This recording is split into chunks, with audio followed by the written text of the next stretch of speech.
Oh, great. It's good to be on, This is Dave Racer back with more of Let's Talk America. Well, more. This is the beginning of the show, and I am particularly excited today. Along the way, God has allowed me to meet some really interesting people, and one of them is Kendall Qualls. Kendall, welcome to Let's Talk America. Dave, thanks so much for having me on, and I want to thank the Alan Keyes as well. As I know he's not here, but I want to thank him for the platform that we're on today. Yeah, I think he might be out in the lobby watching this, so I hope so. He's going to watch you. I know he's going to be jealous. So I met Kendall Qualls in the last go-around, in the last election go-around. Kendall was a candidate for Congress in the 3rd District, Minnesota, against Congressman Phillips. And we had a great time getting to know each other. I was able to do some consulting with him on healthcare policy, and just found him to be a charming, wonderful guy. So after elections, candidates sometimes wonder, well, what do I do now, after all that hard work? Well, I want to share with you what Kendall is up with. Let's run that little video clip, and then let's get into this discussion. Growing up in a broken home, I lived the challenges that face too many young people of color. I overcame both poverty and inner city violence, earned my degree, served our country, and started a family. But my story has become far too rare. That's why we launched TakeCharge, a new organization dedicated to proving that the American dream still works for everyone, regardless of race. We're committed to restoring two-parent families, and we believe that education is empowerment. Mothers and grandmothers are the backbone of the Black community. That's why we're endowing them with a message of a return to faith, family, and education. We believe that taking charge of our lives will lift our communities to new heights. I'm Kendall Qualls, and together we'll put our families on the road to prosperity. Learn more at TakeChargeMinnesota.com. So Kendall Qualls, we're talking about the two-parent marriage-based family. If you know anything about Alan Keyes, you know that was central to his campaign back, I know it was during the 96 campaign, the two-parent marriage-based family. What is it that you're trying to do now, sir?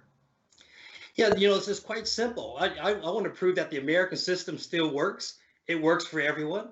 In fact, it worked for me. And during the course of my campaign and what we're doing with Take Charge, we want to help debunk the whole critical race theory, this whole idea that the country is systemically racist. It's not. During my father's era, it was. Yeah, we did have sanctioned segregation, but for many reasons today, many of us of all colors should be flourishing in this country. And so we're going to debunk that. And the reason is my life is going to be the personal testimony to it. My parents divorced when I was 5 years old. I moved to Harlem, New York in the late 1960s, and I saw the worst of what you could see in the inner city and the decrepit breakdown of the family. My siblings, there were 4 of us, other siblings. My mother tried to do her best to raise us alone. That's a hard job to do in the inner city, even with 2 parents, but she tried to do it alone. And unfortunately, she couldn't do that by herself. My older siblings were getting absorbed into the street culture. My father came and got me and my younger brother to live with him. He was a drill sergeant on active duty. And he picked me up in 1971 to live with him. And all he had, because he was paying alimony and child support, was a trailer in a trailer park in Oklahoma. So I started my life being called a ghetto kid, trailer trash, and a lot worse. Yeah. And all I knew, Dave, was that I did not want to live ever like that again. And I knew that education was the pathway to do that. And that's what we're doing with Take Charge. It's focused on returning to historical roots of faith, family, and education. I know, my own life, I met, who I think is the greatest teacher I ever had in 9th grade in inner city school at St. Paul, Dr. Jim Phillips, who was African-American, and there were very few African-American teachers in St. Paul at the time. Certainly with advanced degrees. And what he taught me, Kendall, was to love 2 things, He taught me to love the Constitution because he said that's our ticket out, and education. And I say to my students each year when I do my American government class, so how did that work out, for me? And it works out for you too. So you, somewhere along the line, you got some good basic training on life, because you rose above an awful lot of challenges that I never had to face. Yeah, and you know what? All of us has our cross to bear, if you will. But what it shows here is that it can happen. Now, first of all, I tell people, look, I'm no one exceptional. I just happen to live in an exceptional country and I serve an exceptional God. And it wasn't until later in my life that I did commit myself to the Christian faith, and when I was in my late 20s. And I would say that's the demarcation line, because it's one thing to get an education if you want to change your family, change your culture, but also to gain wisdom. You don't get that from an iPhone app or anyplace else. You get that through really a commitment to your faith. And here's one thing that was going to make our movement a bit different, Dave, than many others. It's not going to be me pushing this agenda. I'm not going to be the face of it. It's going to be mothers and grandmothers from the Black community that have come to me in droves, wanting to be a part of this initiative. That's going to be the face and the voice of it. And basically, again, it's going to be a focus on returning back to our roots of faith, family, and education. And we're going to do it in a very, very meaningful way. This coming Easter, the day before Easter, we're going to call for a day of fasting and prayer. Because God has told us when we turn our hearts back to him, he will turn our hearts back to us. And he will restore our people and restore our land. Who are you calling to fast and pray? What community are you calling? A church community? So I'm really excited about this. Yep, we're developing a short little video that we're going to release about 3 weeks before Easter. And so these moms will be recorded, and they're going to be calling on the community, the Black community. We didn't used to live like this. This is not who we are. No. And then we're going to return back to our faith. So in this video, you're going to see an appeal by these Black mothers of the Black community to return back to our faith and have a day of fasting and prayer. Then I'm going to end the video by inviting all Americans, regardless of race, join us as we begin the resurrection of the American Black family, as we celebrate the holiest of Christian holidays on Easter, celebrating the resurrection of Jesus Christ. That's incredible. I didn't know that was going to be part of our discussion. So I'm surprised, pleasantly surprised. I understand the theme of, centering around the church, the Black church, and all churches. I guess we're not talking about the Black church, but tell me, as my understanding, the Black family, the Black church was kind of the center of the family. And if you've had that breakdown now where, kids are driven out of the church, or they're just not involved or whatever, are you calling them back to, calling back to the church, calling back to faith? Exactly. We're calling back to the faith. Unfortunately, the Black church has gone through a bit of a decay, much like our families have over the last 50 years. And so here's the thing we're teaching young kids in our community. We have to remind them of our history. What we're sharing with them is, again, we didn't used to live like this. Something happened in the 1960s, mid-1960s, that never happened in the history of this country. Yeah. That the federal government incentivized women to have children and remain unmarried. Wow. Never happened before. And it's had a catastrophic effect over the last 50 years. And we've been wandering in the desert 10 years longer than the Israelites. Yeah.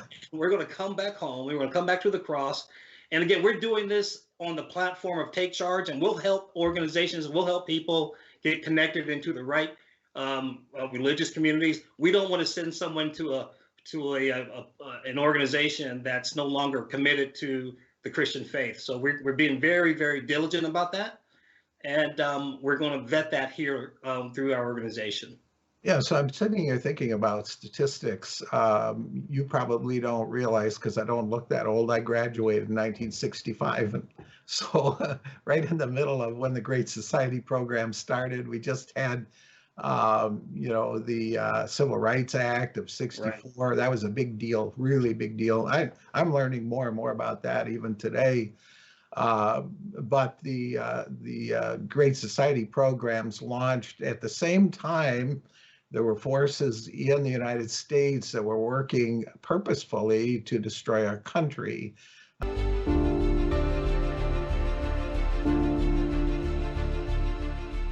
We believe in equality for women. We believe in equality for blacks. We just don't buy into some of the radical part of that. What I'm talking about was a systematized, purposeful attack on America, so that we gloat in a white, whatever the white community is, that our illegitimacy birth rate is only 30%, and the black rate is over 70%.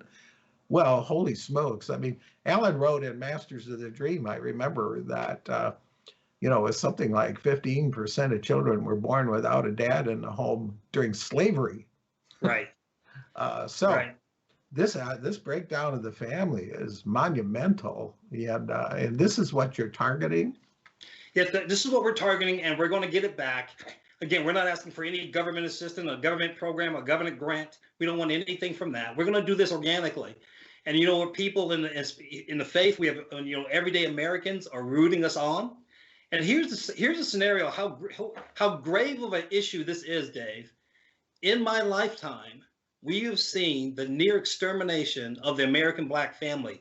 It is really analogous to what I would call an American Holocaust. Yeah. This has happened on our watch, while all of these leaders that's supposed to protect the family, support the family, this has happened on their watch without any effort whatsoever to reverse it. We're going to do it with Take Charge. We're going to start in Minneapolis, and we're going across the country. Yeah, it's remarkable, too. It's coming out of Minneapolis. You and I know what's probably in store for our community next month during the George Floyd, Derek Chauvin trial. And what a tragedy to, I think, take advantage of the black community last summer with what almost looked like a civil war, had started, and instigators causing this kind of disruption. I mean, it isn't that there isn't some honest outrage that needs to be expressed. It's how do you express it? Justice is an important part of our journey here in America. We need justice for everybody, but we need to also trust the court. The court's going to get it right. That's a whole nother subject. I might talk about it in the second segment a little bit, what's coming with the Derek Chauvin trial, but I wrote about that.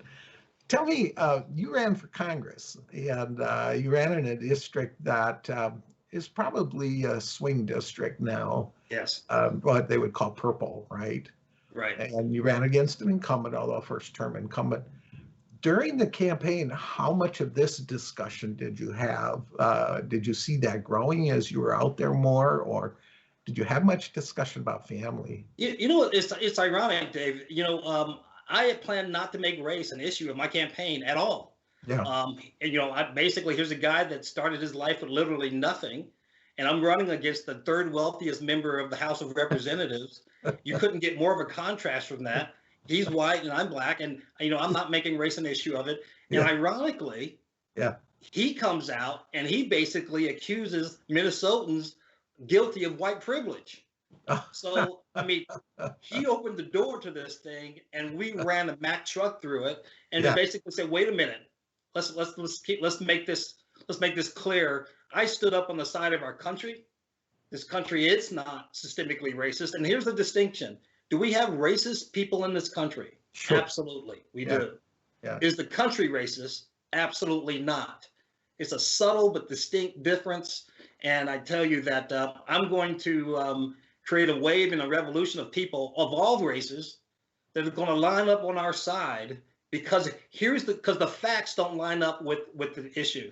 Number one, we have a two-parent problem, not a racial problem. Yeah. Because Black Americans, two-parent families, regardless of education levels, their children have the lowest run-ins with the law enforcement. They graduated high school at the same levels as the general population. Two-parent Black families their child poverty rates dropped by over 90% Incredible. versus fatherless home children. So this is an argument that they don't want to talk about, because at the end of the day, it's a problem that they started and they generated, and they've been on the offense blaming white conservative Americans for it from day one. I asked Alan Keyes several years ago. I was going to teach a section on racism, and from my point of view. And I said, Alan, would you define racism? And his answer was, "It's what they do to keep us on the plantation." Right. Really not trusting human individuals to build a life themselves. Now, there's roadblocks. I don't think we can pretend there isn't, and things that we need to work on. And oh boy, I think I grew up in the 50s, and in the mid 60s, I was in high school, and things were different then. And where we've come to from then. You came from the Carolinas, didn't you? From Oklahoma. My father was from South Carolina. Yes, that's my father was from South Carolina. He knows Jim Crow South. I visited my grandmother, my paternal grandmother, when I was 10, 11 years old. South. I mean, it's old. She still lived on the same house that she grew up in, and it had an outhouse running. I mean, literally off the side of the road of a major, say a state highway in South Carolina. Yeah. My wife jokes all the time that you can go to Randolph Street, just overlooking the Mississippi River. That's where her grandma lived, and she lived with her when she was 6, and they had an outhouse right in the city. I ran for not for city council, actually. I ran for state senate several years ago, 2002, against the first Hmong elected state senator in the country, and I had a poster that had my picture on it, and then it said "Lifetime East Sider." Yeah, I was door knocking one day, and this guy came running out, and he says, "You're a racist! You're a racist!" Well, I had my picture on there. I guess that was what made me a racist. But I said, "No, I'm a racer." I said, "You're the racist. I don't notice these things, Right. My goodness, I've just barely begun to know you, and I love you dearly, and that was easy to do because you're a winsome fellow. So, how do people get a hold of you? Yeah, absolutely. They can check out our website at TakeChargeMN.com. That's TakeChargeMikeNovember.com. And like I said, we're starting here in Minnesota. There's a reason why we're starting this initiative here. This is my adopted home state. And I just love it. And but we're going to make this not only the state much better, but like I said, when we start making reuniting families again, it just makes all our communities much better. Minnesota is really a great state for those of you who don't live here. It's not always icy cold. It's beautiful. I love the springs. Springs are great. We've lived in relative peace with each other for many, many years. We are a melting pot here. We have a significant population of Sudanese and other African immigrants, some large communities. We have a large Muslim community here at Minnesota. And so we are really a melting pot. And how do we get people on the same page to understand the message that you're talking about, America's a great place? Even some of my students, my high school age students, are saying we're really not exceptional. They don't understand the journey that we're on in the aspirational nature of America. So you're working on that. Yes. Yeah. And Dave, that's the part, that'll be the next part of our session when we talk about families. We're also talking about education, because right now a lot of our education efforts have been indoctrinating, not educating. And we want to give parents an opportunity to have choice, because it is really that pathway to success for education. And it's unfortunate that kids think this way of our country, because I always tell people, look, African Americans are doing fine in this country. They don't need any help. And they go, what are you talking about? I said, look, Nigerian Americans, they earn 17% more than the average American. Not the average Black American. They own 17% more than the average American, because they come here. They see this land, they see this country as an opportunity not as a racist, not as a systemically racist threatened. Their kids, they don't feel that way. Yeah. In fact, it's not just Nigerians. You look at Black people from the Caribbean islands and other parts of the world. They see this country differently than native-born Blacks because we have been indoctrinated by the progressive left. Yeah, you ought to hear. You probably did meet Alex Deputy. He ran for state senate. He was born in Africa and had to leave because of the slaughter of Christians. I mean, it is that kind of a thing. And he's self-employed with 7 children and loves America. He loves the opportunity. Well, Kendall, we're going to do this again sometime. My guess is you're going to hear from Alan, and he'll want to talk some more about this with you too. So meanwhile, I'm really grateful that you were able to join me today, and I'm looking forward to working with you here in Minnesota. If you have high school age kids, you got to get them into the Summer Senate program. I'll talk to you about that off the air sometime. You might know a few. And we're just going to pump this. So just a few closing comments. We have about 20 seconds. Well, Dave, I just want to thank you for the invitation. And again, it's TakeChargeMinnesota.com, TakeChargeMN.com. Going to run again? We're leaving all options open for right now. Not sure. Yeah, well, it's terrific. I just love doing this. I love talking with you and with people and talking about liberty and the great country we live in. Kendall Qualls, thanks for being with us. Thank you. This is Dave Racer on Let's Talk America. I'm going to be back after these messages.